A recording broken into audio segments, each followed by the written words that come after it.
Hello good morning to all of you. मैं sir doctor Syed Faheem Ali और आप सभी लोगों का स्वागत है टारगेट अभी ऑनलाइन वीडियो डिजिटल क्लासेस के अंदर। आज के इस लाइव सेशन के अंदर मैं आप सभी लोगों का तहे दिल से हार्दिक स्वागत करता हूं। सबसे पहले आप कमेंट करके बताएंगे क्या आप तक मेरी आवाज़ पहुंच पा रही है या नहीं पहुंच पा रही। जी good morning Rajveer Kaur, Mukesh, Nitisha, OP, Fateh Singh, Dilip Deval, Raju, Ankit Pareek, Sanket, very good morning. Please comment करके बताएंगे क्या आप तक मेरी आवाज़ पहुंच पा रही है। वॉइस अगर क्लियर है तो बताएंगे। जी Praveen Kumar, thank you, good morning. Sonu Aditya, बहुत बहुत शुक्रिया। बहुत जल्द आज की क्लास प्रारंभ करते हैं and it is again related with the column classification, यानी कि द्विबिंदु वर्गीकरण की हम लोग बात करेंगे।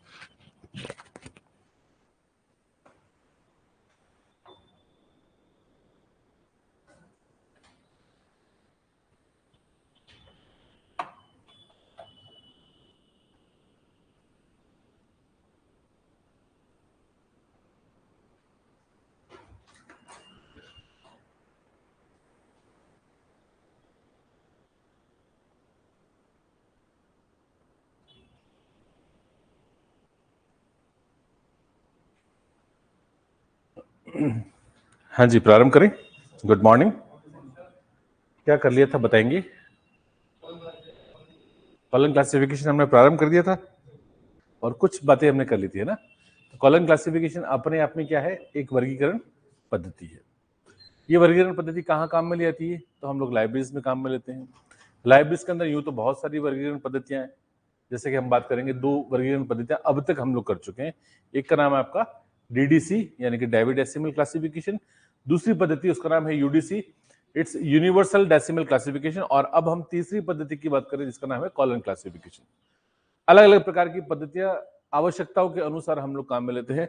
1933 में डॉक्टर एस.आर. रंगनाथन द्वारा बनाई गई पद्धति जिसे हम लोग कॉलन क्लासिफिकेशन के नाम से जानते हैं। मैंने आपको बेसिक्स और फंडामेंटल्स बताए थे इसके, कि एक तो कॉलन के संस्करण आपको याद करने होंगे, कौन सा संस्करण कब कब, क्योंकि उसके ऊपर सवाल पूछा सकता है।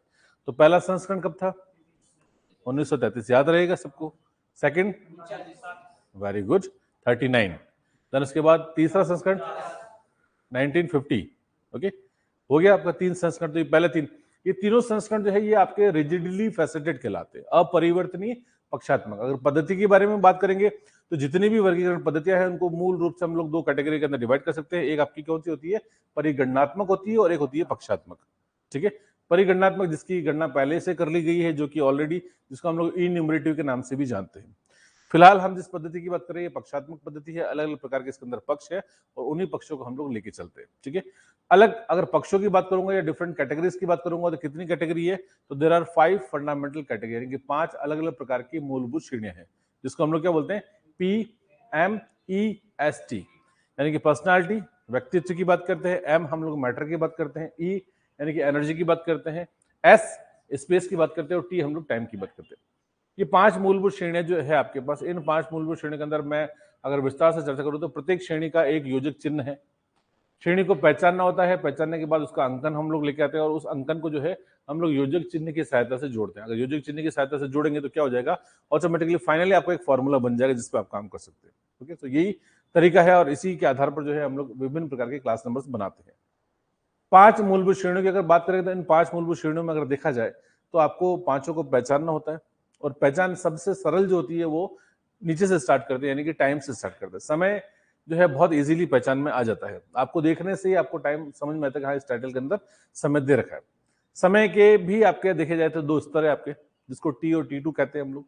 एक निश्चित है, दूसरा अनिश्चित है आपका। तो जो निश्चित समय है उसके लिए टेबल दे रखी है, उस टेबल के अंदर आप जाके आप समय का अंकन बना सकते हैं। समय के अंदर जितनी भी विविधताएं हैं मैंने आपको बता दी थी। समय अगर आप देखेंगे, कोई आपको रेंज बनानी हो, बिफोर करना हो, आफ्टर करना हो, या एलईडी के जरिए आपको लेटेस्ट इफेक्टिव डिकेड का नंबर बनाना हो, किसी शताब्दी का नंबर बनाना हो, पर्टिकुलर कोई सन बनाना हो, कोई रेंज बनानी हो, आप सारे तरीके आप उसके अंदर अपना सकते हैं। और समय मैंने आपको एग्जाम्पल के जरिए बहुत तरीके से बनाना सिखाया। किसी भी सेंचुरी का नंबर बनाना आप बना लेंगे, उसके अंदर अल्फाबेट्स दे रखे हैं। एडीबीसी के अंदर अंतर है तो वो भी आपको मैंने बता दिया कि एडीबीसी में डी से एडी चालू है और बीसी तक, जो सी तक जो है वो बीसी है आपका, वो पार्ट है। बीसी जब भी आएगा तो उसको आप क्या करेंगे, आप 999 में से उसको माइनस करके जो है आप नंबर बनाएंगे तो बच जाएगा नंबर। ठीक है, तो ये तरीका हमने टाइम के जितने भी वेरिएशन है वो हमने देख लेते हैं। सेकंड आपका आता है स्पेस आता है। स्पेस यानी कि स्थान की बात करते हैं। स्थान के लिए भी बहुत बड़ी टेबल दे रखी है। स्थान आप जाएंगे वहां से भी आप S और S2 उसके अंदर भी दे रखा है, S1 S2 करके दो आपको लेवल्स दे रखे हैं। उन लेवल्स के अंदर आप पहचानेंगे। अगर फिक्स किसी जगह का नाम है तो उसका नंबर दे रखा है, उस नंबर को आप लेकर आएंगे और डॉट चिन्ह के साथ आप शीर्षक में जोड़ देंगे, वहां पर काम खत्म हो जाएगा। ये दो बातें हम लोग कर चुके थे। तो पिछली क्लास के अंदर मैंने आपसे कहा था कि एक सवाल तो आपको कॉलन के संस्करण पे पूछा जा सकता है, ये आपके लिए इंपॉर्टेंट है। दूसरा मैंने आपको बताया था 5 मूलभूत श्रेणियों के ऊपर पूछा था। तीसरा मैंने आपको बताया था कि एक 100% कंफर्म सवाल है कि कॉलन के अंदर किसी भी मुख्य वर्ग के बारे में पूछ लेंगे कि टी का मतलब क्या है या एजुकेशन का मतलब क्या है, तो वो पूछ लेंगे। जेड का मतलब लॉ है, लॉ का मतलब जेड। ऐसे मतलब मेन क्लास के बारे में एक सवाल कम से कम बनता है, एक से अधिक भी बन सकते हैं, 2-3 पूछ सकते हैं ना। लेकिन ये 4-5 सवालों की बात हमने कर ली थी पिछली क्लास में, यहां तक हम लोग कर चुके थे। 5 मूलभूत श्रेणी। अब 5 मूलभूत श्रेणियों में से भी एक इंपॉर्टेंट श्रेणी मैंने आपको दी थी। नेक्स्ट जो है स्पेस और टाइम की बात हम लोग कर चुके थे। अब बात आती है एनर्जी की। एनर्जी मतलब ऊर्जा। तो जितने भी देखिए स्पेस का अलग से टेबल दे रखा है, टाइम का अलग से टेबल दे रखा है। आप जब कॉलम के अंदर जब नंबर बनाते हैं तो आप उनमें से स्पेस और टाइम को आप पहचान लेंगे, टेबल में से जाएंगे, अंकन लेकर आएंगे, किसी भी मुख्य वर्ग के साथ आप उस नंबर को जोड़कर क्लास नंबर बना सकते हैं। ठीक है, कोई डिपेंडेंसी नहीं कि भाई इस क्लास के साथ ही जुड़ेगा उसके साथ। लेकिन एनर्जी की बात करते हैं, एनर्जी यानी कि ऊर्जा। अब मैं तीसरे एलिमेंट की बात करूं, ऊर्जा को सबसे पहले तो कहां रखा गया? बीच में रखा गया। इसका योजक चिन्ह कौन सा है ना? किस बात से याद रहेगा आपको? मैंने आपको कहा भी था कॉलन। क्यों? क्योंकि एक सबसे बीच में रख रखा है, हम इसको मुख्य तत्व मान रहे हैं। ऊर्जा विभिन्न प्रकार की गतिविधियां दिखाता है और यही 5 में से जो इंपॉर्टेंट है उसको हमने बीच में रखा और यही इसका चिन्ह वही है जो इस पद्धति का नाम है। तो इस पद्धति का नाम क्या है? कॉलन। तो इसका चिन्ह भी क्या है आपका? कॉलन। तो ऐसे आप याद कर सकते हैं, भाई तरीका कुछ भी हो। तो एनर्जी का जो आपका कनेक्टिंग सिंबल है वो आपका कॉलन। अब दूसरी इंपॉर्टेंट बात ये कि भाई एनर्जी के अंदर क्या खास बात है? एनर्जी, हर क्लास की एनर्जी अलग अलग होगी। जैसे 42 मुख्य वर्ग है ना, तो हर क्लास की, जैसे लाइब्रेरी साइंस की एनर्जी अलग है, केमिस्ट्री की अलग है, फिजिक्स की अलग है। तो जो जो शेड्यूल दे रखा है, शेड्यूल में ही एनर्जी फैसिलिटी दे रखा है। समझ गए आप? अंतर समझे बात को? भाई टाइम के लिए तक टेबल दे दी, कोई सी भी मेन क्लास हो, आप टेबल में जाओ, टाइम लाओ, पीछे जोड़ देना। स्पेस के लिए टेबल दे रखी, कोई सी भी मेन क्लास हो, कोई फर्क नहीं पड़ रहा है, आप स्पेस टेबल में जाओ, जो है नंबर आप लाके जोड़ दोगे। लेकिन एनर्जी की जब बात आएगी या जब पर्सनालिटी की बात आएगी या मैटर की, 5 में से 2 तत्व तो हमने डिक्लेयर कर दिया ना, बात हो गई हमारी। अब कितने बचे? 3। तो तीनों की बात कर रहे हैं, मतलब पर्सनालिटी की बात कर रहे हैं, मैटर की बात कर रहे हैं, एनर्जी की। इन तीनों को, हर क्लास की पर्सनालिटी, मैटर और एनर्जी का एक अलग सेट है। आप समझ गए? उनके अंकन अलग अलग है, वो उस क्लास का साथ ही लिखे हुए। उस क्लास में जाओगे तो वही एनर्जी मिलेगी, बाकी और कहीं नहीं मिलेगी। हाँ, ये अलग बात है कि जैसे भाई बायोलॉजी की एनर्जी वो कहते थे कि भाई बॉटनी में भी ये एनर्जी काम आएगी, जूलॉजी में एनर्जी काम आएगी, तो बात खत्म है। वो हर क्लास की एनर्जी उसके साथ है। आपको जहां दे रखी, आपको उन्हीं को काम में लेना है, बाकी दूसरे तत्वों को आपको काम में नहीं लेना। किसी और क्लास में आप नहीं जाएंगे, दे रखा है नियम तो आप जाएंगे, बाकी नहीं। तो कुल मिलाकर जब शेड्यूल जो है कॉलम के अंदर जो शेड्यूल दे रखा, उसमें हर क्लास की पर्सनालिटी दे रखी है। मैटर किसी में है तो दे रखा, नहीं है तो नहीं दे रखा। एनर्जी जिसमें है तो दे रखा है, नहीं तो नहीं दे रखा। कहने का मतलब ये कि जैसे अगर मान लीजिए किसी भी क्लास की एनर्जी ढूंढनी तो मुझे उस क्लास के अंदर जाना पड़ेगा। किसी क्लास के अंदर टाइम ढूंढना तो टाइम के लिए नहीं जाना पड़ता, टाइम के लिए अलग से टेबल दे रखी है, स्पेस के लिए अलग से टेबल है, लेकिन एनर्जी की अलग से टेबल नहीं है। समझे बात को? पर्सनालिटी की अलग से टेबल नहीं है, मैटर की अलग से टेबल नहीं है, वो उस क्लास के अंदर है। तो जो क्लास का जो शेड्यूल डिक्लेयर है ना, उस क्लास के अंदर आपको जाना पड़ेगा, वहीं आपको उसकी एनर्जी मिलेगी, उसका व्यक्तित्व मिलेगा, उसका मैटर मिलेगा, तत्व मिलेगा। तो ये सारी चीजें आपको क्लास के अंदर जाना पड़ेगा। अब यही चीजें शेड्यूल है आपकी। सो एनर्जी जो है सबसे इंपॉर्टेंट तत्व माना जाता है। कारण ये कि इन 5 तत्वों में से अगर देखा जाए तो ऊर्जा को पहचानना भी सरल है। एज कंपेयर टू टाइम और स्पेस तो डिफिकल्ट है, समय सबसे सरल होता है, उसके बाद आप स्थान पहचान सकते हैं। लेकिन तीसरे नंबर पे क्या आता है आपका? आपका था ऊर्जा। ऊर्जा आप पहचान सकते हैं इजिली। ऊर्जा का मतलब है किसी न किसी प्रकार की गति, कोई मूवमेंट है, कोई प्रोसेस है, कोई एक्टिविटी है, तो वो क्या कहलाएगा? आपका एनर्जी कहलाएगा। आप एनर्जी को देख सकते हैं आप इजीली। कैसे पहचान में आएगा आपका? बता रहा हूं मैं आपको। क्या होगा? कोई ना कोई गतिविधि होगी। भाई ऊर्जा है ना, भाई 2 चीजें हैं, एक ऑब्जेक्ट ए है और बी है। ए में ऊर्जा है और बी में नहीं है, तो ए में क्या होगा? किसी प्रकार की गति दिखी। अपन कहते हैं ना भाई इसकी एनर्जी लेवल हाई है, इसके अंदर एनर्जी। तो अगर किसी भी जीव में, किसी वस्तु में, किसी अगर एनर्जी है तो वो साफ तौर पर दिखाई देगी, क्योंकि उसके फिजिकल अपीयरेंस में चेंज होगा, वो हिलेगा, ढुलेगा, मूवमेंट होगा। तो रंगनाथन का लॉजिक है, ये मैं नहीं दे रहा हूँ। रंगनाथन का एनर्जी कैसे पहचानोगे? तो आपको क्या होता है, शीर्षक में पहचाननी पड़ती है एनर्जी। भाई टाइम तो दिख जाएगा, टाइटल लिखा ना कि classification and cataloguing of books in the university libraries of Rajasthan during 1950, दिख गया, समय आ गया 1950 इन राजस्थान, वो भी आ गया। अब बाकी क्लासिफिकेशन कैटलॉगिंग ऑफ बुक्स, अब इसका कैसे निकालोगे आप, समझ गए? इसमें क्या पता चलेगा कौन पर्सनालिटी है, कौन मैटर है, कौन एनर्जी है। तो एनर्जी की बात कर रहा हूं अभी मैं सिर्फ। एनर्जी क्या होगा, कोई गतिविधि होगी, कोई एक्टिविटी होगी, आपको दिखेगा उसका तो साफ तौर पे कहा यहाँ पर किसी प्रकार कोई परिवर्तन हो रहा है। हर क्लास के अंदर अलग अलग तरह की एक्टिविटी है। जैसे मान लीजिए मैं आपसे कहूँ कि डिस्टिलेशन कहूँ, ऑक्सीडेशन कहूँ, है ना, तो ये केमिस्ट्री की एनर्जी, केमिस्ट्री के अंदर ये होता है। टेक्नोलॉजी के अंदर कहूंगा, मैं कहूँगा मेटलर्जी, तो किसमें हो गया, टेक्नोलॉजी की होगी। मैं कहूँगा कि फार्मिंग करनी है, तो फार्मिंग, एग्रीकल्चर की एनर्जी कौन सी है, फार्मिंग है, हार्वेस्टिंग है, क्रॉपिंग है।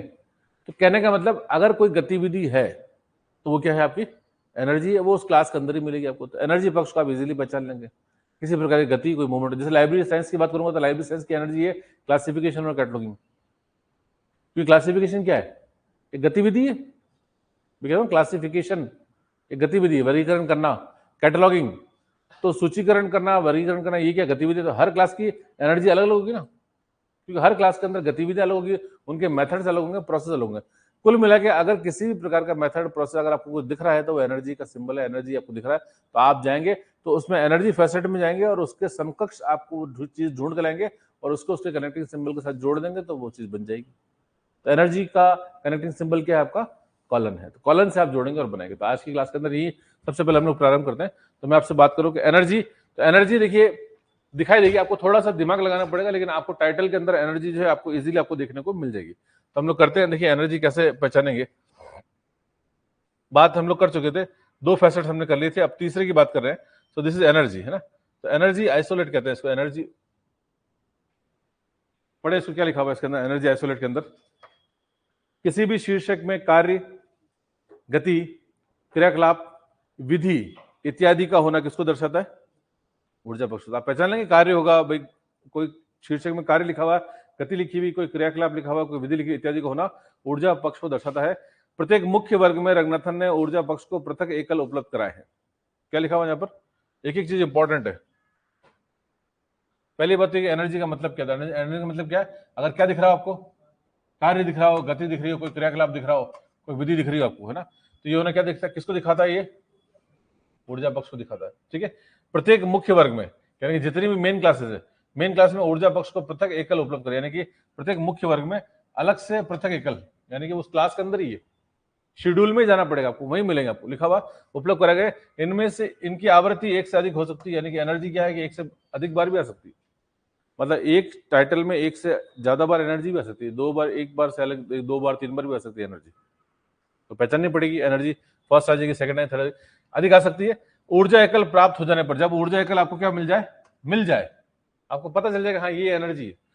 प्राप्त हो जाने पर स्थान पक्ष से पहले क्या रखेंगे आपको, तो पीएम करते हैं ना, पी एम ई एस और टी, किससे, स्थान पक्ष से पहले। तो लिखा स्थान पक्ष से पहले किससे जोड़ेंगे अपन, तो कॉलन से अपन क्या है, इसको आप कॉलन से जोड़ के साथ जोड़ा जाता है। Is it okay? तो ये यही बात है जो हम करते हैं, वही मैंने लिख रखा है यहाँ पर।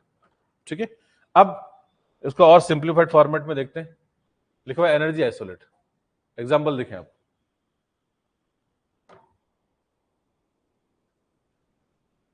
क्या लिखा हुआ है, टाइटल लिखा हुआ है लाइब्रेरी क्लासिफिकेशन एंड कैटलॉगिंग। तो पहले मैं इसकी बात कर रहा हूं और फिर दूसरा क्या है, तो ये दोनों क्या है, क्लासिफिकेशन कैटलॉगिंग बात करो, ये क्या है। ठीक है, हम कह रहे हैं एनर्जी, रंगनाथन ने कहा एनर्जी, खैर कोई बात नहीं, आप जहां जाओगे ना, आप अगर एनर्जी आपको नहीं भी पहचान पा रहा तो कोई बात नहीं, जब आप टाइटल बनाओगे तो आप क्या करोगे, सबसे पहले क्या लिखोगे, मेन क्लास लिखोगे आप। फॉर्मूला क्या होता है, मेन क्लास, और मेन क्लास के बाद क्या लिखते हैं अपन, ये करते हैं, तो मेन क्लास के बाद क्या लिखूंगा, पीएमएसटी। इस ये जो शीर्षक लिखा हुआ है इसकी मेन क्लास क्या है, लाइब्रेरी साइंस, और लाइब्रेरी साइंस का मतलब ये तो मानते हो आप, टाइटल कैसे बना रहा हूं, तो मेन क्लास तो बना दी मैंने, मेन क्लास हो गई। अब क्या है ये, तो मैंने कहा था 5 तत्व हो सकते हैं, कोई जरूरी नहीं 5 होंगे, जो मिल जाए उसको उठा लो आप। तो यहां पर अब लाइब्रेरी तो हो गया, अब क्या बचा, तो क्लासिफिकेशन का नंबर अपन ढूंढते हैं। तो जब आप शेड्यूल में जाओगे तो क्लासिफिकेशन का नंबर कहां मिलेगा आपको, क्लासिफिकेशन नंबर मिलेगा आपको 51, ठीक है। कैटलॉगिंग पे जाओगे तो कैटलॉगिंग का नंबर क्या मिलेगा आपको, ठीक है, कोई बात नहीं। लेकिन जिस टेबल में मिल रहा है, जो शेड्यूल के अंदर जो लिखा हुआ है, उसके ऊपर क्या लिखा हुआ है, ई लिखा हुआ है, समझे आप। ई का मतलब क्या हो गया, अब इसको जोड़ना है तो इसका कनेक्टिंग सिंबल क्या है, तो ये बन गया class number.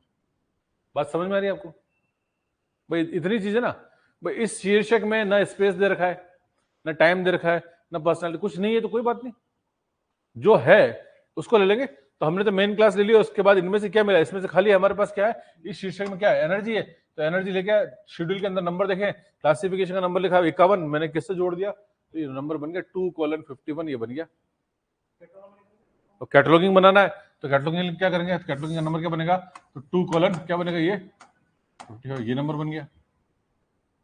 Is it okay, जो है वही लिखेंगे, जो नहीं है उसको तो लिखेंगे नहीं, तो आपने नंबर बनाए, इट्स सिंपल, आप इस प्रकार से कर सकते हैं, ठीक है। नेक्स्ट एग्जाम्पल क्या देखा है यहाँ पर, लीवर डिजीज, लीवर डिजीज। अब लीवर डिजीज की अगर मैं बात करूंगा तो क्या होगा, मैं जाऊंगा इसकी मेन क्लास में जाऊंगा, मेन क्लास कौन सी है, तो एल मेडिसिन, ठीक है। अब एल मेडिसिन में जाऊंगा तो मुझे किसका नंबर ढूंढना है, एक लीवर का ढूंढना, डिजीज। अब एल मेडिसिन का तो ढूंढूंगा, उसके अंदर तो एक बार मुझे लीवर का नंबर मिल जाएगा, एक बार डिजीज का। तो लीवर का नंबर मिल गया मुझे, कितना मिला, 291 मिला, और डिजीज का नंबर कितना मिला मुझे, 4। लेकिन जब लीवर मिलेगा तो कहां में, कौन सी टेबल में मिल रहा है, और ये किसमें मिल रहा है मुझे, ठीक है। वो टेबल जो बनी हुई है जहां लीवर लिखा उसके ऊपर लिखा हुआ पी, पी के तत्व लिखे हुए, और डिजीज लिखा हुआ उस पर ई लिखा हुआ ऊपर, उसका मतलब वैसे भी एनर्जी। अच्छा, अंतर कैसे, तो आप देखें यहाँ पर बात की डिजीज, डिजीज मतलब क्या, गतिविधि है, बीमारी है, कोई एक्टिविटी, कोई प्रोसेस है, मेथड है, क्रियाकलाप है, तो वो क्या होगा, वैसे भी नहीं भी है तो ई में लिखा हुआ, तो ई में जो लिखा हुआ एनर्जी ही है, वैसे भी आप पहचान ले तो अच्छी बात है, नहीं भी पहचानेंगे तो कोई बात नहीं, रन्ना थन्ना तो ऊपर लिख रखा भाई ये सारा एनर्जी है। इसका मतलब ये कि डिजीज का नंबर तो किससे जुड़ेगा आपका, कॉलन से, ठीक है। और ये क्या, पी पक्ष, तो पी पक्ष जो है मेन क्लास के साथ बिना किसी कनेक्टिंग सिंबल के जुड़ता है, तो आप यहाँ पर कॉमा नहीं लगाना, आपको समझ गया आप, यहाँ पर डायरेक्ट क्या करना आपको, तो क्या लिखेंगे अपन, एल, तो ये बन गया आपका ये नंबर, ठीक है। इस टाइटल में और कुछ है ही नहीं, इसके अंदर एक पर्सनालिटी है और एक एनर्जी है, बस मैटर है नहीं, स्पेस है नहीं, टाइम है नहीं, तो कोई बात नहीं। अगर होता तो हम उसको भी आगे जोड़ देते, नहीं है तो नहीं लिखा हमने, मैंने क्लास में बता दिया था, मेन क्लास के साथ पी पक्ष जब जुड़ता है तो कॉमा नहीं लगता है, ठीक है।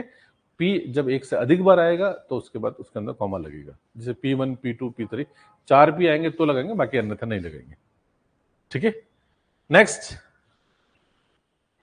क्या लिखा हुआ है, एक्सपोर्ट इंपोर्ट मैनेजमेंट, ठीक है। अब देखें यहां पर, अब एक्सपोर्ट इंपोर्ट मैनेजमेंट की बात करूं मैं, अब एक्सपोर्ट है, इंपोर्ट है, मैनेजमेंट की बात करूंगा। मेन क्लास क्या है आपकी इसके अंदर, इकोनॉमिक्स, इकोनॉमिक्स की मेन क्लास क्या होती है, एक्स होती है, तो हमने लिख दिया एक्स, ठीक है। अब मैं जाऊंगा इंपोर्ट पे जाऊंगा या इंपोर्ट एक्सपोर्ट के ऊपर जाऊंगा, तो वहां पर आपको मिलेगा, क्या मिलेगा आपको, ये 54 लिखा हुआ मिलेगा, ठीक है। इंपोर्ट एक्सपोर्ट पे जाएगा आपको लिखा हुआ, इंपोर्ट एक्सपोर्ट के आगे लिखा हुआ 54 नंबर लिखा हुआ, कोई बात नहीं। लेकिन जो इंपोर्ट एक्सपोर्ट जो लिखा हुआ है वो ये किसमें लिखा हुआ है, कौन सी वाली उस कॉलम में लिखा हुआ है, जो ई वाला कॉलम है उसके अंदर लिखा हुआ है। तो जब ई लिखा है इसका मतलब ये है क्या, एनर्जी है।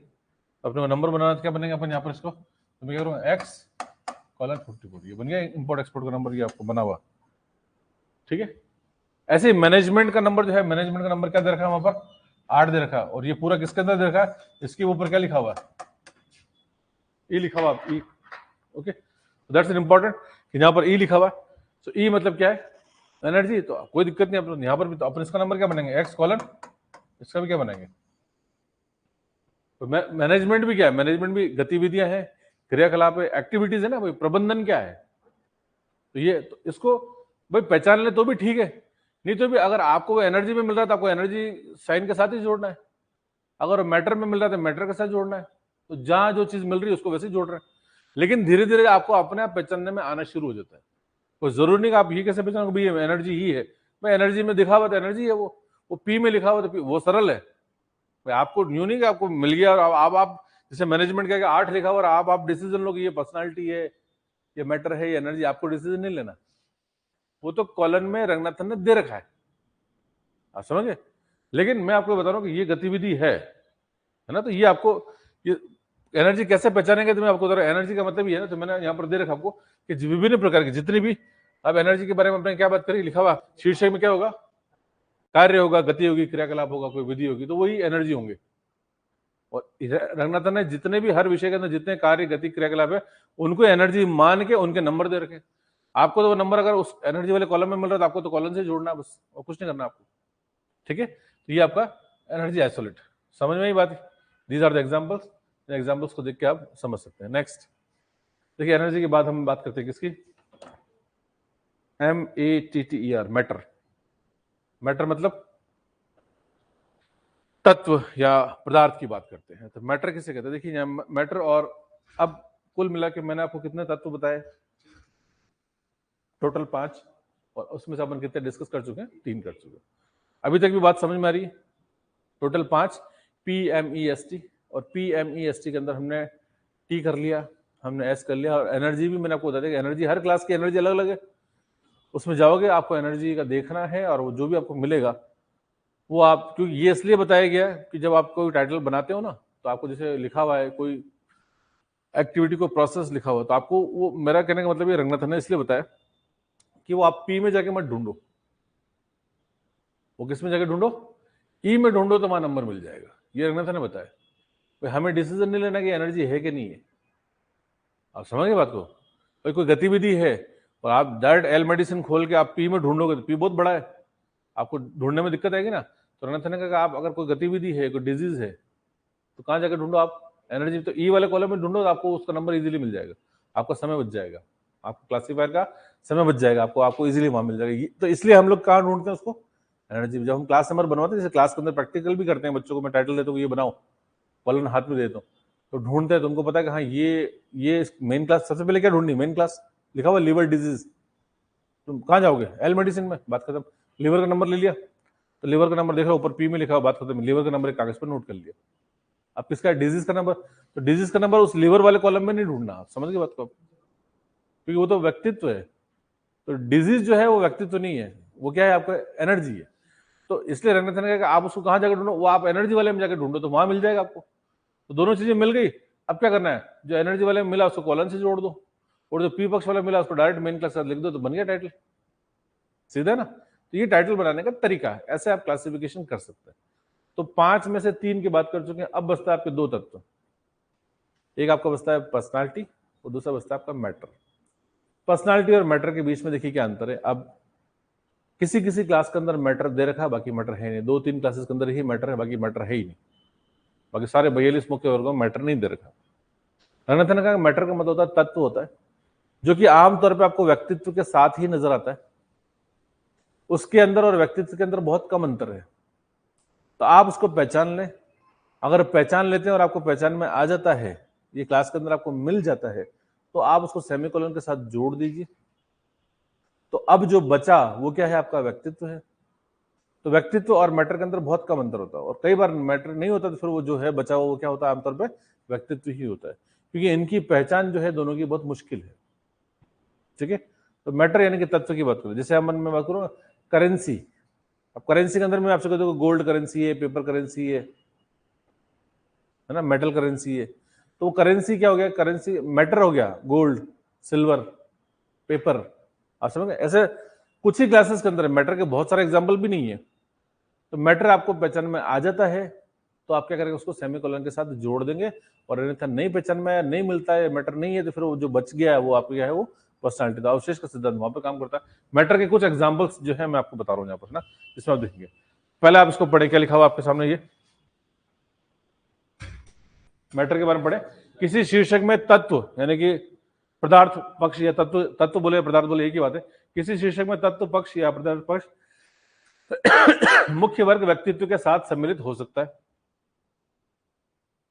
जिसे पहचान कर उसमें अंक को मुख्य सूत्र में हम लोग कैसे करते हैं, हम सेमीकोलन के साथ ऊर्जा पक्ष से पहले रखते हैं। Is it okay? तो आप ऊर्जा पक्ष से पहले रखेंगे उसको और पहचान लेंगे, तो किससे जोड़ेंगे आप उसको, बस इतनी सी बात आपको करेंगे। तो आप एग्जाम्पल, जैसे मैंने एग्जाम्पल दिया यहाँ पर, क्या लिखा हुआ है? रेफरेंस बुक्स इन लाइब्रेरी।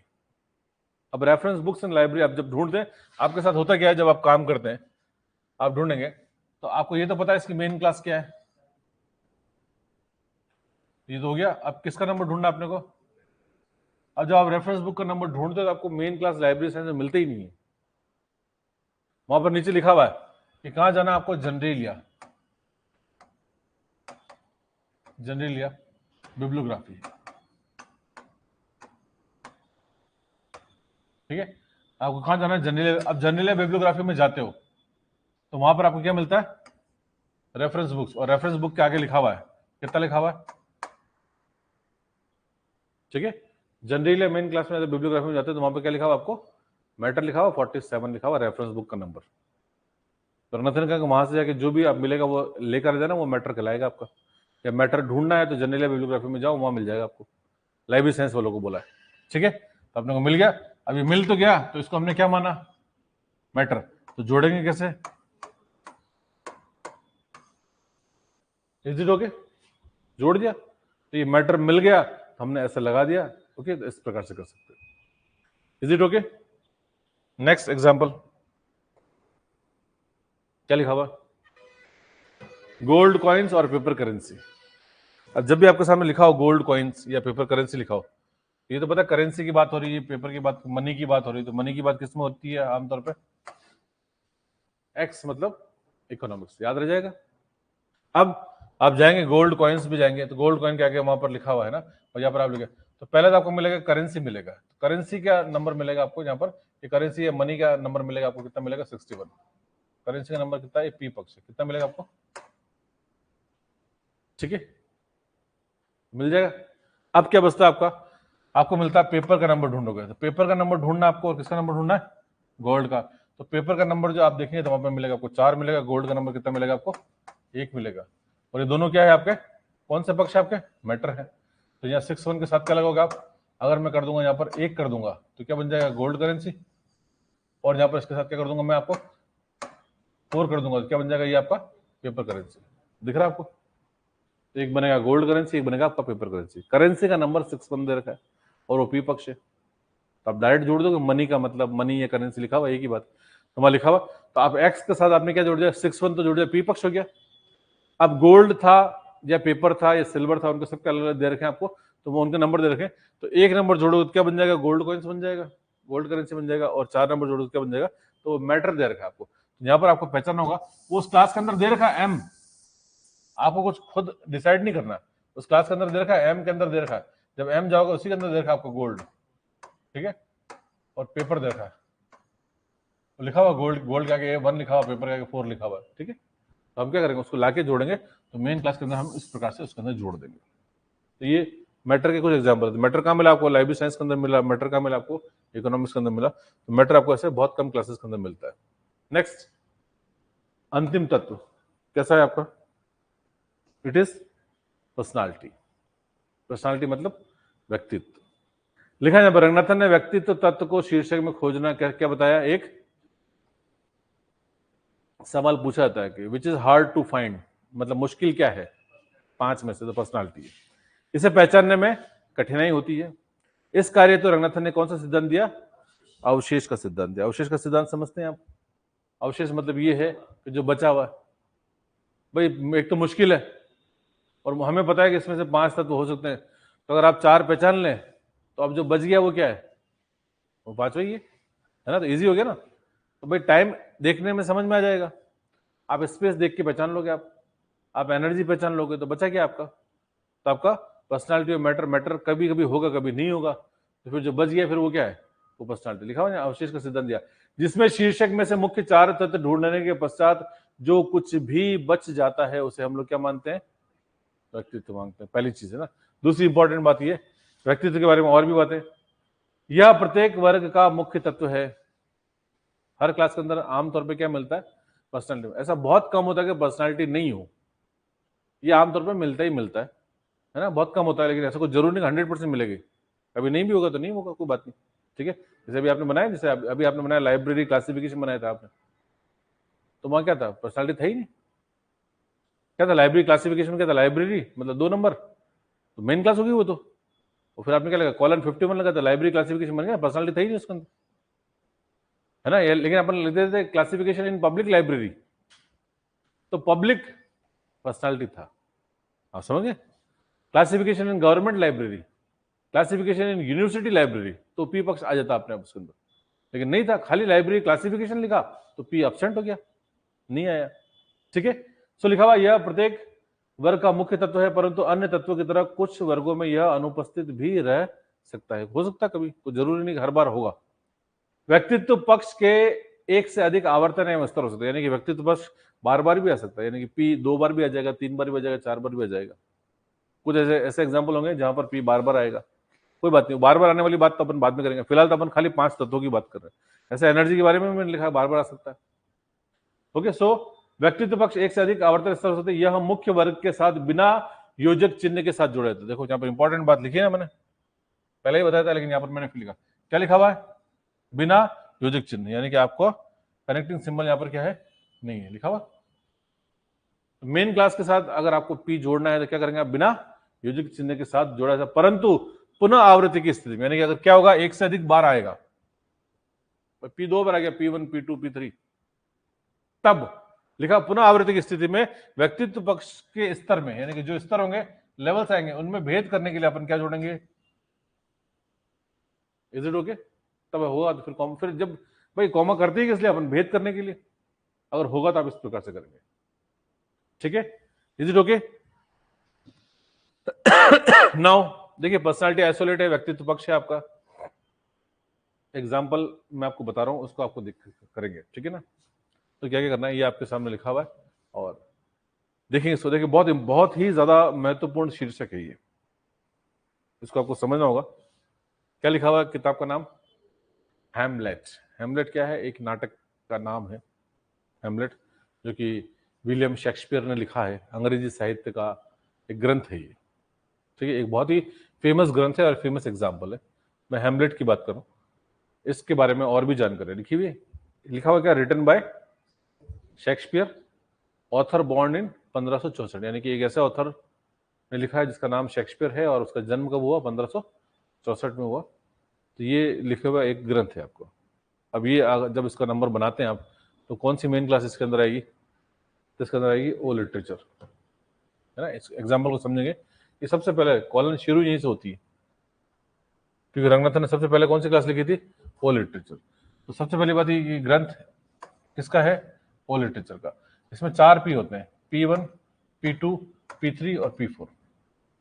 जब कॉलन प्रारंभ की तो रंगनाथन ने कहा कि इसके अंदर 4 चीजें बताई, वो चारों व्यक्तित्व हैं, लेकिन व्यक्तित्व के 4 लेवल है, LEVEL। तो पी कितनी बार आया इसमें, 4 बार। तो ओ तो क्या हो गया, मेन क्लास हो गई। तो इसके बाद क्या आया, P1, फिर P2 P3 और P4, 4 पी है। इसमें से अब 4 पी अगर इसमें भेद करना है, तो पहला वाला पी तो बिना चिन्ह के साथ जुड़ जाएगा, यहां पर क्या लगाया, इधर हो गया। फिर ये P2 और P3, इसके बीच में कोई सिंबल नहीं डाला, फिर कहां डाला, कॉमा यहां पर डाला, ठीक है। इतनी बात समझ में आती। तो कॉमा कब लगाते हैं, जब भेद हो। तो ये इसके बीच में भेद होता है वैसे आमतौर पर, क्योंकि ये क्या होता है, P1 जो होती है कोई न्यूमेरिकल संख्या होती है, और ओ लिटरेचर है, तो ये तो हो गया अल्फाबेट, ए से लेकर जेड के बीच की संख्या है, और ये क्या हो गया, 0 से लेकर 9 के बीच की संख्या। तो जब भेद हो गया तो यहां पर हमने कॉमा नहीं लगाया, समझे बात आप, यहां हमने कॉमा नहीं लगाया, लेकिन यहां पर हमने कॉमा लगाया क्योंकि ये भी न्यूमेरिकल है और ये भी न्यूमेरिकल है, समझे आप। तो कैसे पता चलेगा कि P1 खत्म हो गया, P2 चालू हो गया, इसलिए कॉमा लगाया। अब ये P2 और P3 है, इनमें भी क्या है, इनमें ऑटोमेटिकली ये P2 P3 ये 0 से लेकर 9 के बीच में आता है, और ये किससे चालू होगा, ए से लेकर जेड से बीच में चालू होगा, इसलिए क्या है, इसके बीच में हमने कॉमा नहीं लगाया। और वापस P3 और P4 के बीच में कॉमा लगाया है, क्योंकि ये भी आपका न्यूमेरिकल है या अल्फाबेटिकल है, ए से लेकर जेड तक, और ये भी आपका क्या होता है, ए से लेकर जेड तक हो सकता है, इसलिए। Is it okay. तो ये 4 चीजें हैं, ये फॉर्मूला है, ये फॉर्मूला बहुत इंपॉर्टेंट आपको याद करना है। क्या याद करेंगे, कैसे याद करेंगे इसको, कि पहला कॉमा कहां है, P1 और P2 के बीच में है, और दूसरा कॉमा कहां है, 3 और 4 के बीच में, 2 और 3 के बीच में नहीं है, बात खत्म, सिंपल। अब ये चारों P क्या कहते हैं, अब ये कहा गया है कि चारों पी की हम बात करते हैं, चारों पी क्या कहते हैं अपने आप में, यहां पर आप पी देखेंगे, चारों पी क्या दर्शाते हैं? पहला पी जो P1 है वो किसका संकेत देता है? भाषा। दूसरा साहित्य का प्रकार, तीसरा ऑथर के बारे में, और चौथा उसके कार्य के बारे में। याद करना पड़ेगा। सवाल बनता है कि ओ लिटरेचर में P1 किसे दर्शाता है? तो भाषा को। तो जब साहित्य की बात करते हैं, मैंने आपको लिटरेचर क्लास पहले भी पढ़ाई है, तो मैंने आपसे कहा था कि साहित्य में सबसे पहले महत्वपूर्ण क्या है? पहले भाषा है और फिर उसका क्या है? कार्य। पहले, क्योंकि सारे साहित्य को हम लोग लाइब्रेरी में कैसे बांटेंगे? पहले भाषा के आधार पर बांटेंगे, फिर उसके प्रकार को बांटेंगे।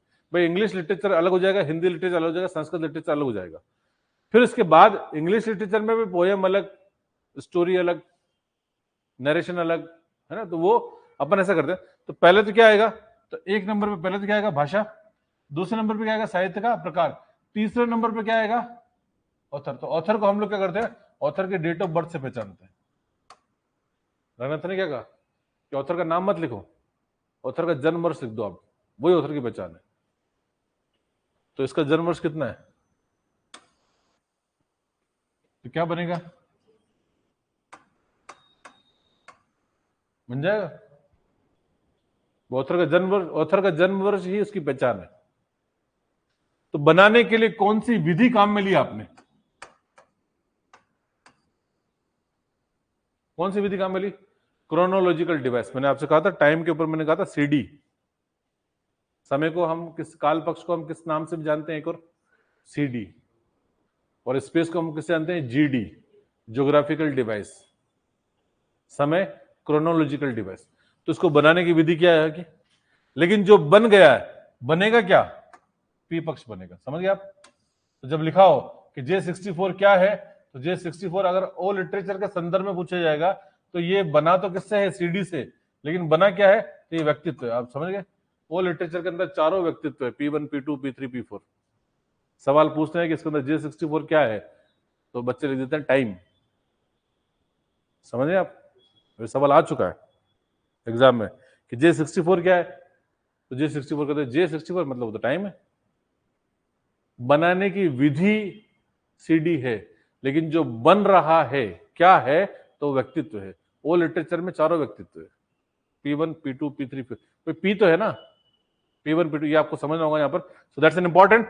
तो अब इसका जो एग्जाम्पल बनेगा, फाइनली जो क्लास नंबर बन के आपको सामने आएगा, क्या नंबर बनेगा? तो ये क्लास नंबर, हेमलेट का क्लास नंबर क्या बनेगा? तो हेमलेट का क्लास नंबर आपको सामने बना हुआ है। क्या बनेगा ये? इट इज ओ लिटरेचर 111, अंग्रेजी भाषा, इंग्लिश, है ना। देन इसके बाद हो गया P1। देन P2 साहित्य का प्रकार, तो आप करेंगे यहाँ पर 3। ड्रामा है तो आपने 3 नंबर कर दिया। ऑथर का नाम J64, बीच में कोई सिंबल नहीं आएगा, क्यों? कि P2 और P3 के बीच में कोई कनेक्टिंग सिंबल नहीं है, दिख रहा है आपको। देन उसके बाद कॉमा करके के क्या लिखेंगे? वर्क। अगर कार्य का नाम दे रखा है तो लिखेंगे, और नहीं दे रखा है तो कुछ नहीं करेगा। हाँ, आप लिख सकते हैं यहाँ पर करके कॉमा करके आप क्या लिख सकते हैं? हेमलेट का H लिख देंगे तो चल जाएगा। मतलब शेक्सपियर ने बहुत सारी किताबें लिखी ना, तो जो हेमलेट है उसका नाम H है। रोमियो एंड जूलियट लिखी तो उसके पीछे आप R लिख दें, कुछ और लिख, तो आप संकेत के रूप में आप ऐसा लिख सकते हैं। ये एग्जाम्पल समझ में आया आपको?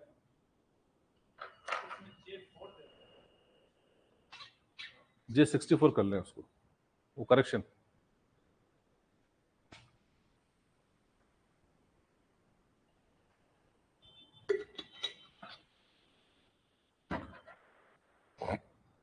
यहाँ टाइपिंग मिस्टेक है, इसको आप है ना उसको सही कर लेना। ये J4 नहीं है, इट इज J64 है ना। यहाँ 6 आ जाएगा और ये 4 आ जाएगा।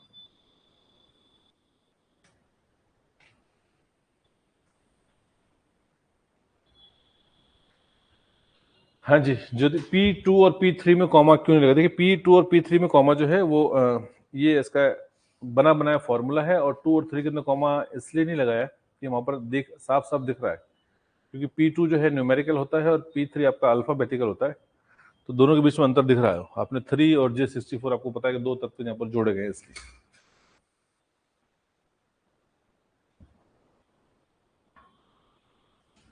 क्लियर है? समझ में आ रही बात? तुमने बनाया इसके अंदर, और बहुत सिंपल तरीके से मैंने आपको बताया कि इसके अंदर हेमलेट का एग्जाम्पल दे रखा है, ओ लिटरेचर क्लास है, और रंगनाथन का कि ओ से हम जितने भी साहित्य का वर्ग है हम ओ से स्टार्ट करेंगे, ओ से बनाएंगे, और ओ में हम 4 चीजें लेंगे। बहुत सिंपल है, P1, P2, P3, P4। तो पहली चीज जो आपको याद करनी है और आपको दिमाग में बात रहनी चाहिए, जो कि अभी मैंने आपसे कहा कि व्यक्तित्व एक ऐसी चीज है जिसका एक से अधिक बार पुनरावृत्ति हो सकती है। तो रंगनाथन ने कहा ना पी है, तो पी में भी 4 चीजें, P1, P2, P3, P4। P को 4 टुकड़ों में बटा, 4 स्तर में बटा, और चारों स्तर के अंकन दिए, और ये ओ लिटरेचर क्लास के अंदर एक एग्जाम्पल बना के दिखाया आपको कि भाई हेमलेट का एग्जाम्पल बनाना था। हेमलेट नाम से कोई लेना देना नहीं है। हमने जो बनाया ओ मतलब लिटरेचर, 111 यानी कि भाषा, तो अंग्रेजी भाषा। 111 करूंगा तो इंग्लिश का नंबर है, 152 करूंगा तो आपका हिंदी का नंबर बनेगा। ऐसे अलग अलग भाषाओं का नंबर दे रखे हैं। लैंग्वेज भी एक टेबल दे रखी है कॉलम के अंदर, उस टेबल से जाकर आप भाषा का अंकन लेकर आओगे। साहित्य में सबसे पहले भाषा को पी के रूप में हम लोग जोड़ते हैं। एग्जाम में सवाल पूछ ले कि भाषा को किस रूप में जो है साहित्य मुख्य वर्ग में जोड़ा गया है, तो पी के रूप में जोड़ा गया है। दूसरी बात, भाषा का क्या स्थान है, तो P1 है। ठीक है, तो P1, ये छोटी छोटी चीजें मैं आपको एग्जैक्ट बता रहा हूँ। एग्जाम में 100 क्वेश्चन आएगा, आपको वो चीज मैंने पढ़ा रखी होगी, बस आपको तब आपको हो सकता है थोड़ा देर से क्लिक होगा, अच्छा हाँ ये तो ऐसी बात कही गई थी। ऑफिस में आके देख लेना, नोट्स देख लेना, वीडियो देख लेना, वो चीज वहां पर मिल जाएगी आपको। इसलिए आपकी जितनी कंसंट्रेशन होगी उतनी आप अपने साथ ले जाओगे। मेरा तो काम है, मैं तो 100% सारी चीजें बता दूंगा, उसी में से सारी चीजें घूम फिर के वैसे ही पूछ जाएगी। कितना ध्यान से आप सुनते हो देखते हो आपके ऊपर डिपेंड करता है। ओ लिटरेचर सबसे पहली क्लास है, रंगनाथन ने सबसे पहले लिखा। तब रंगनाथन ने PMEST वाला कॉन्सेप्ट डाला ही नहीं था। रंगनाथन ने केवल लिखा ओ साहित्य, और इसमें 4 एलिमेंट काम में लिए। बाद में उन चारों को P1, P2, P3, P4 कहा। Is it okay? पहला तत्व जो है वो भाषा है, दूसरा तत्व जो है वो साहित्य का प्रकार है, तीसरा तत्व हो गया ना, पहला क्या हो गया, भाषा होगी, दूसरा साहित्य का प्रकार होगा, तीसरा तत्व जो है वो ऑथर का जन्म वर्ष है। ठीक है, तो जन्म वर्ष बनाने का तरीका तो हमको दे रखा है ना, तो बनाने का तरीका CD है, क्रोनोलॉजिकल डिवाइस है, लेकिन जो बनकर आ रहा है वो क्या है आपका, वो आपका P3 है, व्यक्तित्व ही है वो। और अगर एक ऑथर ने अपने जीवन में बहुत सारे कार्य कर रखे हैं तो प्रत्येक कार्य का एक नंबर होता है। तो नंबर दे रखा है तो आप उसको लिख दें, और नंबर नहीं दे रखा है तो कोई बात नहीं, आप उसके कार्य का जो है उसका एक अल्फाबेट आप लिख दें। तो मैंने हेमलेट का क्या लिख दिया, यहाँ पर H लिख दिया। कालिदास ने तुलसीदास लिखा शकुंतलम लिखा, तो शकुंतलम में क्या लिख देंगे, वहां पर तुलसीदास S लिख देंगे। कालिदास, समझ गए आप? ऐसे करके जिस ऑथर का जो वर्क है उसका आप जो पहचान है उसको लिख देंगे। भाई ये तो लिखा शेक्सपियर की किताब है ना, शेक्सपियर मैंने तो 50 किताबें लिखी, तो 50 ही किताबों को वैसे देखा जाए तो नंबर क्या बनेगा, O111,3J64 इतना ही बनेगा। किताब तो हमने क्या करा, पीछे बाद में किताब के नाम का पहला अक्षर या दूसरा अक्षर लिख दिया, जिससे ये पता चलेगा ये इसका कार्य, ये किताब, ये इस किताब का कॉल नंबर है, किताब का क्लास नंबर हमने लिखा। तो दर्शाने के लिए, क्योंकि वर्गीकरण हमें कहता है कि सब प्रत्येक जितनी जिसका भी आप वर्गीकरण करें, प्रत्येक को आप यूनिक आइडेंटिटी प्रदान करेंगे, किसी और से मेल नहीं खाता, इसलिए हमने लिखा। Is it okay? सो ये एग्जाम्पल है, और ये एग्जाम्पल अपने आप में महत्वपूर्ण है। इस एग्जाम्पल को आप देखेंगे तो आप इसको कर सकते हैं। ठीक है, नेक्स्ट देखिए एग्जाम्पल एक और करते हैं। लिखा हुआ है, ये लास्ट है, अब आपने पढ़ लिया, आपने 5 तत्व पहचान लिए। ये एग्जाम्पल बिना देखे, आप नीचे शीट में नहीं देखेंगे आप, है ना। इस एग्जाम्पल को अपन करते हैं। यहां देखें, मैं आपको बहुत सरल तरीके से बता रहा हूं। ये आपके पास एक टाइटल है, ठीक है, क्लास नंबर कैसे बनाना है मैं आपको बता रहा हूं। ये टाइटल आपको दे दिया। अब मैंने कॉलन का बेसिक फंडामेंटल आपको क्लियर कर दिया कि कॉलन में जब भी क्लास नंबर बनाते हैं तो अपन सबसे पहले तो क्या करेंगे, अपन मेन क्लास, और उसके बाद क्या करेंगे अपन, PMEST। ये तो पता है आपको कि जो भी मिल जाए, अगर T मिल जाए तो कैसे जोड़ोगे, इन्वर्टेड कोमा से, S मिल जाए तो डॉट से, अगर ये मिल जाएगा तो किससे करोगे, ये मिल जाए तो सेमीकोलन से, और P तो डायरेक्ट जुड़ता है इसलिए उसको कनेक्टिंग सिंबल जरूरत नहीं है। ये काम करना है। चलो अपन एक ही करके पहचानने की कोशिश करते हैं इसके अंदर। इस पूरे टाइटल में सबसे सरल क्या दिख रहा है आपको, ये बताओ, दिख रहा है आपको? तो रंगनाथन के अनुसार ही चलते हैं अपन। तो ये क्या है, पहली चीज ये क्या है, टाइम। ठीक है, अब उसके बाद क्या मिल रहा है, दिख रहा है आपको, ये क्या हो गया, ओके, शुरुआत ऐसे ही कर रहे हैं, सबसे पहले टाइम देख लो है तो ठीक है, फिर क्या देखो, अब इसके बाद क्या देखते हैं, एनर्जी। इसमें लिखा हुआ कहीं एनर्जी मिल रहा है आपको, ये क्या आपका एनर्जी, इज इट ओके। अब क्या बचा, मैटर और पर्सनालिटी। इसमें मैटर दिख रहा है कहीं आपको, ये क्या है, मैप, ये क्या आपका मैटर, ठीक है। अब जो बच गया, तो ये तो मेन क्लास है, दिख रहा है आपको, जो बच गया वो क्या है, ये पी है। हो गई बात खत्म, सारे तत्व मिल गए अपने को। अब इनको, इनके नंबर ढूंढने, नंबर अपन ढूंढ के लाते हैं। तो ये करूंगा, ये क्या आएगा आपका एन, ये क्या होगा 4 4, इज इट ओके। अब क्लासिफिकेशन है ना, मुझे याद है इसलिए, बाकी आप क्या करो, ढूंढ के लिखोगे, जिसका याद है लिख दूंगा, नहीं तो कॉलम से ढूंढना पड़ेगा वो तो, है ना, तो लिख दिया आपने। अब ये लाइब्रेरी साइंस, लाइब्रेरी साइंस क्या है, पब्लिक में जाओगे तो पब्लिक भी क्या मिलेगा आपको वहां पर, पब्लिक गवर्नमेंट, वहां पर 2 नंबर 3 नंबर 4 नंबर ऐसे मिलेगा, तो पब्लिक का नंबर भी कितना है वहां पर 2 लिखा हुआ, ठीक है। क्या बचा, मैप, मैप का नंबर कितना दे रखा है, मैप का नंबर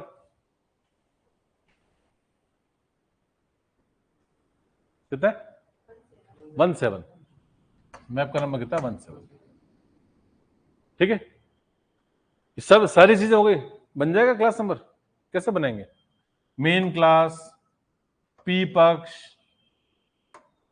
देन उसके बाद मैटर, तो मैटर क्या है, एनर्जी, स्पेस, टाइम,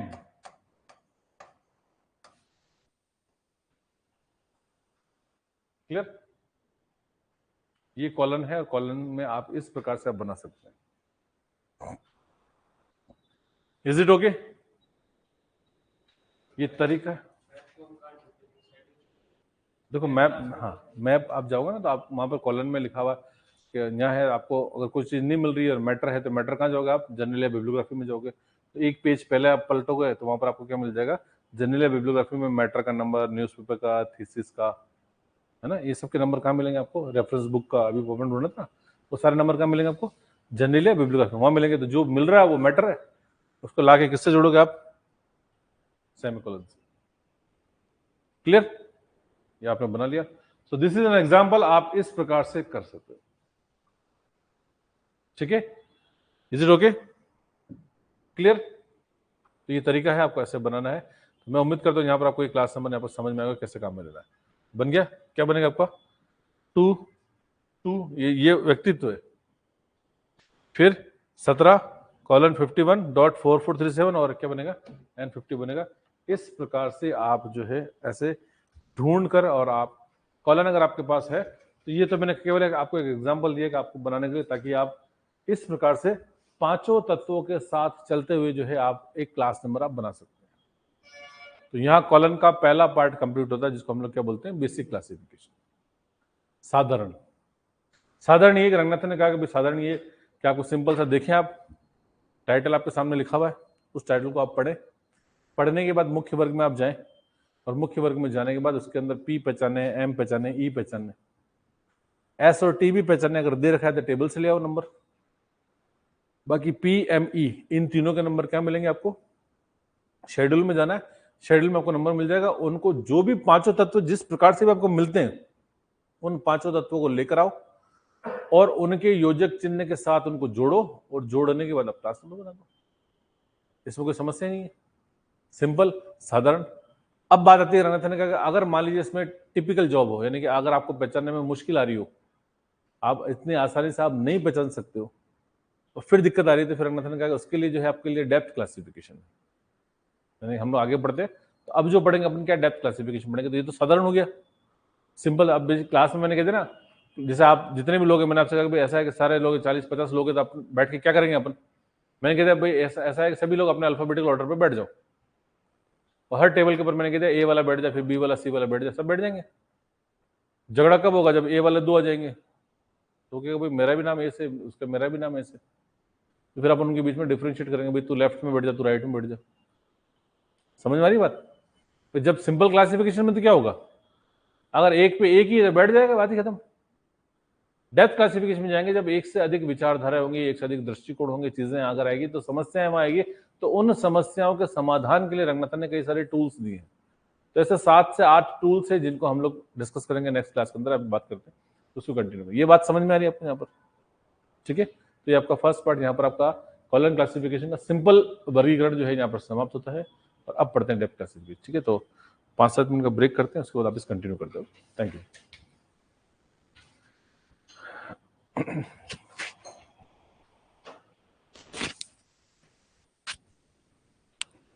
जितने भी ऑनलाइन यूजर्स हैं तो क्लास को एक बार कंटिन्यू करेंगे, इसलिए कुछ टेक्निकल इश्यूज है ना, आप कह रहे हैं शायद क्लास अटक रही है ना, कुछ प्रॉब्लम हो रही है, तो कोई बात